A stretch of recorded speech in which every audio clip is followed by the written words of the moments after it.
वर्तमान समय में दुर्व्यसनों की निरंतर वृद्धि होती जा रही है। मनुष्य जाति का दुर्व्यसनों से बचे रहना अत्यंत आवश्यक है। दुर्व्यसनों से दूर रहे बिना मनुष्य जाति का कल्याण होना असंभव है। परिवारों में सिद्धांतों का प्रचलन जारी करने के लिए अनेक उपाय करने होंगे।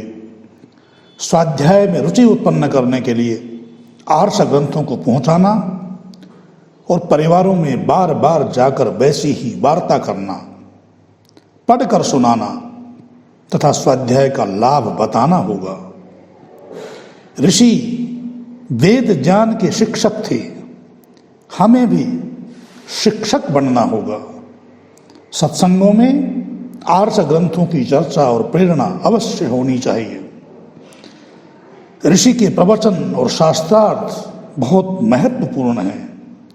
उनके विचारों को पढ़कर हम सभी प्रकार की शंकाओं का समाधान कर सकते हैं। इसलिए प्रत्येक आर्य को महर्षि दयानंद जी महाराज के ग्रंथों को अध्ययन, स्वाध्याय, मनन, चिंतन बार बार करना चाहिए, क्योंकि बार बार पाठ करने से ही सिद्धांत की जानकारी होती है। सरसरी निगाह से देखने पर कुछ पता नहीं लगता। इसलिए सत्यार्थ प्रकाश, ऋग्वेदादि भाष्य भूमिका, संस्कार विधि, व्यवहार भानु, आर्याभिविनय, आर्योद्देश रत्नमाला, वेद भाष्य आदि का अनेक बार गंभीरता पूर्वक अध्ययन करना होगा, नहीं तो कमजोरी बनी ही रहेगी। जैसे एक छात्र किसी विषय को ध्यान से नहीं पढ़ता तो विषय उसके लिए कठिन बना रहता है। कठिन और सरल वास्तव में कुछ नहीं होता।